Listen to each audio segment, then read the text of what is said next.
Joining me right now is Pennsylvania Congressman, member of the House Committees on the Budget, Education, and Labor and Veterans Affairs, Dan Meuser. Congressman, it's great to see you this morning. Thanks so much for joining me.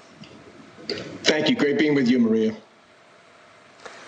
So I know that Treasury Secretary Mnuchin came up with this idea to go to 70% of a person's income because the states provide 50%, so the federal government kicks in the rest, takes it up to 70%. You think this will be enough for people to still feel confident while also hopefully seeing a reopening of the economy? Tell me where we are in all of this.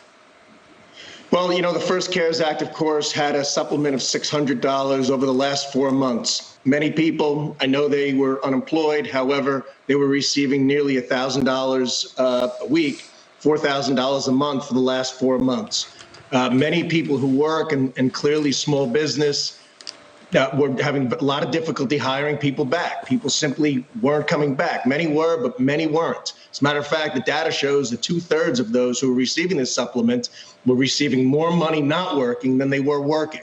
So what we need to do is we need to be focused on recovery. We need to be focused on safely opening up our economy and safely opening up our schools. And in order to do that, we have to remove the incentive to stay at home.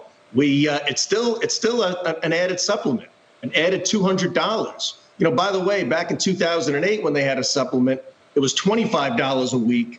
This would be $200 a week in addition to the normal unemployment. So I think it's definitely satisfactory and necessary. Again, the whole point of this HEALS Act is for recovery, is to bring our economy back and to get people back to work safely and back to school safely. So what else is critical, and where is the disagreement with Democrats? Well, the Democrats wanted a $3 trillion monstrosity that did all kinds of things, including major bailouts to mismanaged states. You know, that's not what this is about. This is about using the taxpayer dollars as frugally as possible for the purpose of getting our economy going again, because that's where revenues come from when people are back to work and we get back to a growing economy, which we will. President Trump did it once and we'll do it again. This is a big step in that direction. The HEALS Act, it's about liability coverage, and it's about schools. It covers families. Yeah. There's additional stimulus checks. It covers those who are going to be unemployed with $200 supplemental. It adds to the PPP for businesses that suffered 50% revenue losses. It's got a lot. It's got almost 5 times as much money for vaccines in this bill and for testing than the Democrats' $3 trillion bill did. And so that's a big part of recovery. That's an important point. Yeah, that's a very important point. Let me bring in Dagan McDowell. Go ahead, Dagan. Congressman, at this point, why do anything? Because this extra $600 per week already expired in many states over the weekend. The Democrats passed their $3.5 trillion plan in May.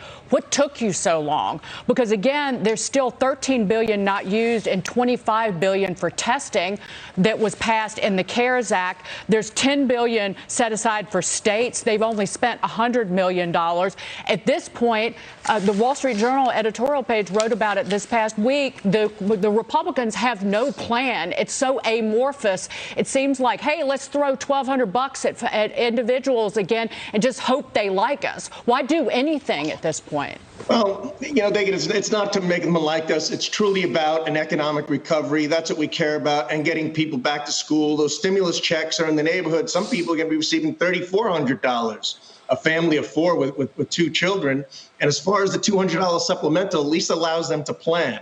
Yes, the $600 ran out last Saturday, but that covers the following couple of weeks. So it is a little bit late. Meanwhile, you know, Nancy Pelosi's House of Representatives was busy passing a $3 trillion bill that was going nowhere, that was impossible to pass, which is what they tend to do, pass bills to nowhere. And delay this and prolong this problem rather than solve it.